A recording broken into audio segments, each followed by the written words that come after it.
Good evening, guys. I am doing my first real update since retrieval yesterday. I had to get up at 4 a.m. yesterday, and from the moment I woke up, I realized I was in a great amount of pain. I thought it was just maybe like, I did my trigger on Sunday, and I thought it was maybe just a reaction to the trigger, but it was not. So I went into my appointment. I woke up at 4, I had to be there by 6:30 for my check-in, or 6 o'clock, whatever it was, for my check-in. And it's a little bit of a commute for me because I'm on the Eastern Shore. So I went to my appointment. They got me in the back and prepped for surgery, and I was just in a lot of pain still. So they gave me some heating packs, which helped a little bit, but something didn't feel right. So we went on with our procedure. They were able to retrieve 15 was my final number. After surgery, when they put me back into my waiting room, they realized that something wasn't right, and I was like an 8 out of 10 on the pain level. I can definitely handle pain. I can definitely handle a good amount of pressure, but like something just was not adding up. So they gave me pain medication, which was fentanyl. After that, it was just a downward spiral. Apparently I have an allergy to fentanyl. Never knew that before, but I learned very quickly because I couldn't breathe. Literally like gasping for air, couldn't breathe. They had to rush over and put me on oxygen and all this other crazy stuff. So gave me a shot of Benadryl to counteract it. So needless to say, it was a very hectic and strenuous day for me. I wound up leaving there around 12:30 or so, came straight home, got in bed, still in agonizing pain.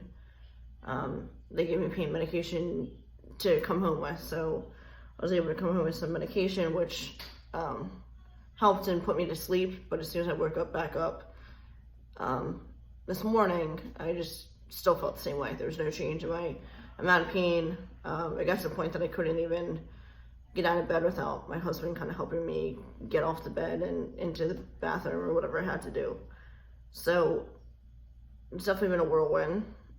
It has not been easy, but it is what it is. And I went in for an emergency appointment this morning with my doctor, and immediately I already had an idea what it was, which was OHSS, which means I was overstimulated, and I have a lot of fluid in my ovaries and my insides, which is causing all my pain and discomfort. So she kind of freaked me out with that because I didn't think I was a candidate for it. But that just goes to show you random things happen sometimes when you don't expect them. But I was able to get in with her immediately this morning. They did vital check to see how my vitals were. Oxygen was good, blood pressure was fine. I was a little tachycardic, so my heart rate was up a little bit, but I also was in a lot of pain. So they kind of go hand in hand. But I went for my ultrasound in the back room and into the exam room, and as soon as I started my exam, I just literally started crying because it just was so much pressure that it was unbearable. I know a lot of people have mentioned OHSS and the symptoms and all that, but I just didn't expect it to be that bad.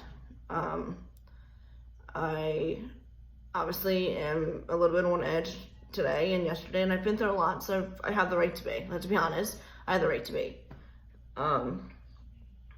I'm now finally feeling some relief, which is good, because if I wasn't feeling any relief at all, then I would have to go get aspirated back at the surgery center. So I'm still not out of the woods completely, but I definitely feel better than I did. So slow is better than no progress at all. But if it doesn't ease up, then that's going to put me it's going to delay my process by around 4 to 6 weeks, because I'm going to have to get the fluid drained, because the last thing you want to do is have fluid, free fluid still in your ovaries and your uterus and all that, and then have a transfer, and then if I were to conceive, the symptoms would be back and be a lot more intense. So obviously I don't want that. I want my body to be 100% ready and healthy and everything like that for the transfer.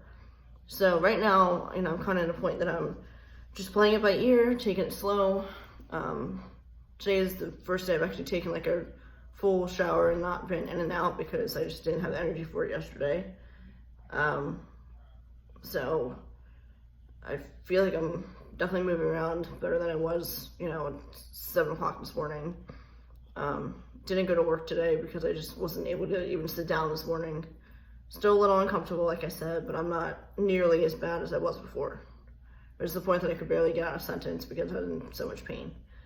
But anyways, the other thing I kind of wanted to address is that you're never going to make everybody happy. You're never going to have somebody that agrees with you 100% or understands what you're going through 100%.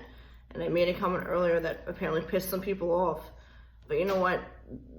This is my journey and this is my life. And sorry if you're sensitive to what I have to say, but it's just common courtesy. When you're in certain groups, you need to be aware that not everybody's on your same page. And yes, I'm 100% am supportive and I'm happy for people in their individual journey. But there's kind of like your golden rule when you're in certain fertility groups and all that. We call it sensitive post, or trigger post, because you might trigger somebody, especially somebody that's going through a very sensitive, emotional time when they're sad and upset about the news that they got. Obviously, I am, because it's not what I wanted to hear. It's not what I wanted to hear, that my process might be delayed by 4 to 6 weeks. So I think the bottom line that I was trying to make, that maybe everybody didn't understand, is that after a certain point, you kind of need to be aware of what you say. Yeah, does it suck having to censor yourself? Maybe. But what sucks even more is that woman that's reading your post about, you complaining about not having the top of the line registry or not knowing what diapers to buy. Then there's a separate area to be posting that, not when there's a million women that are in that group that are still trying to get pregnant. And that's not saying that I'm not being supportive. I 100% am. And people that know me know that I am supportive. And I'm the first one to help them through whatever they're going through. But triggers are real. Triggers are very real.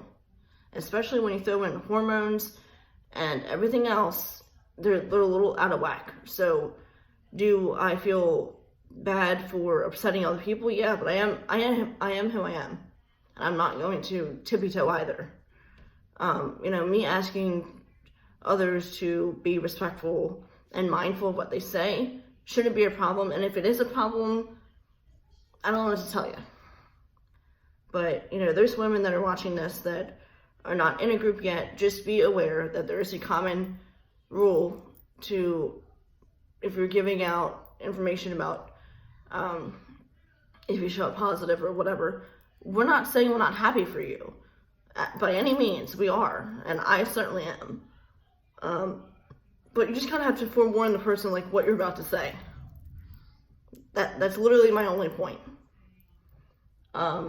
So it was kind of the first time I felt like, wow, like I'm literally being like crapped on for asking people to do what's in the guidelines.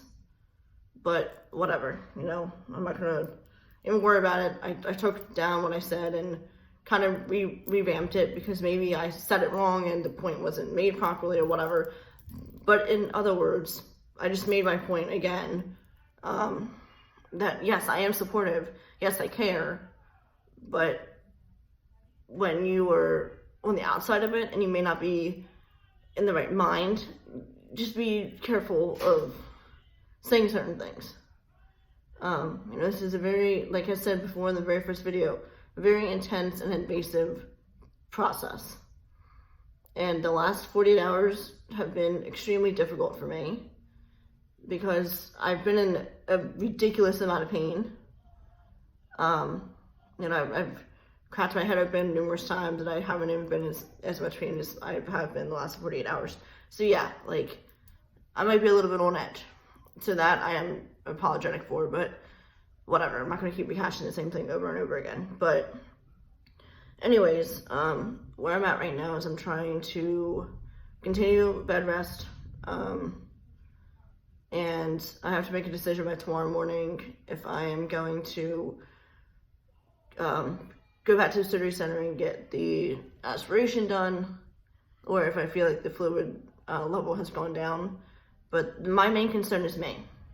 At the end of the day, my main concern is me and my body, and making sure that I am 100% ready to have this transfer. And if that means I have to wait, then I have to wait, because I'm not going to chance having my body compromised and things not going as planned. So that's kind of how I am right now, and where I feel my biggest decision lies. So, you know, I am very happy for everyone, and I'm excited for those that are starting off their new journey with this whole IVF thing, and I will always be here to talk to. I'm not unapproachable by any means. I'm literally like one of the nicest people to talk to, and yeah, I'll keep it real with you. I'll tell you how I feel, you know, with things in my journey. I'm not here to judge anybody. I never have, and I never will, because I've been on the other side of that. And when you have people attacking you for not necessarily knowing things, it's intimidating, I guess is the best word. But yeah, I just wanted to kind of keep you guys updated, those who are following me and supportive. I love you and I appreciate each and every one of you. And I will be making a update tomorrow with the decision that both my doctor and I have made after I leave my appointment tomorrow. So I will either come back and say that she thinks it's gone down and she thinks I'm in the clear, or I will be on my way to the surgery center again. So either way, I will keep you guys updated. But I guess the last point is be real, be you, and don't be afraid to say how you feel, because keeping stuff in, even outside of this journey, it's never a good idea, because you know what happens when you let things build up, you wind up being a volcano and exploding. So don't do that. But anyways, I'm going to get back in bed and rest, and I will update you guys tomorrow. So I hope everyone has a great evening, and I will talk to you later. Bye.